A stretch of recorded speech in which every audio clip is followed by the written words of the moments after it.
At the end of today's gospel reading, Jesus said to his disciples, "On that day, you will not question me about anything." We have not reached that day, for our minds are filled with many questions. Our hearts are filled with uncertainty. The COVID-19 pandemic has cast a cloud over our lives and the whole world. Everyone has been afflicted with the consequences of this devastating plague. There is a shadow that darkens our days, a fog that clouds our vision. So we gather for this Mass to pray for all those who have died of COVID-19. May they have eternal rest. We ask the Good Shepherd to wrap his arms around those who mourn for the loved ones who have passed. We remember also all those who have died during this pandemic.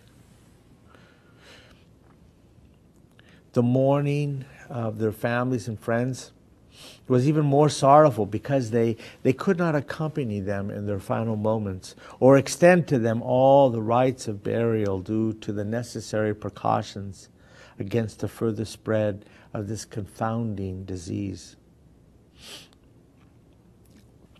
While the mind might comprehend, the heart just aches for the loss of loved ones, longs to see and to give one more touch of affection. These past months have made us all more vulnerable. We have come to see how fragile each of us is, how fragile and tenuous our relationships can be.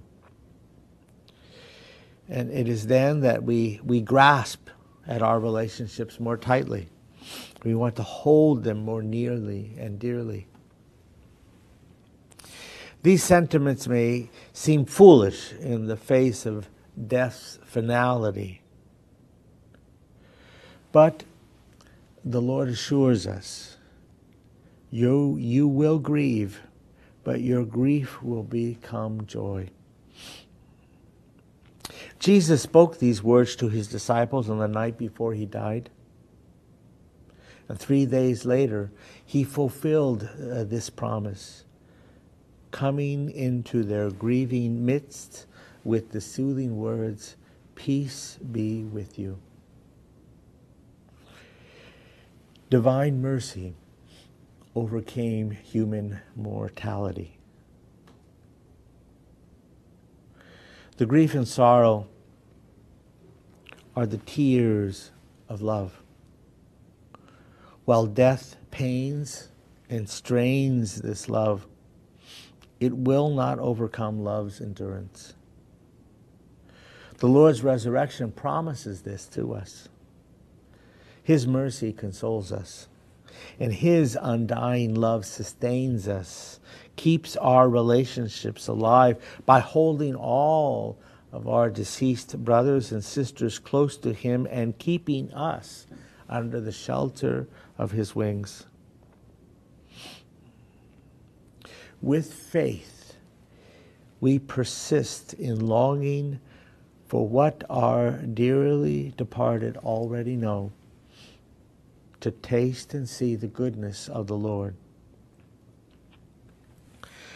While waiting to share that moment with our loved ones is a physical distancing hard for all of us to endure. May the assuring words of Christ bring to us a nearness of grace and joy that we can know even now.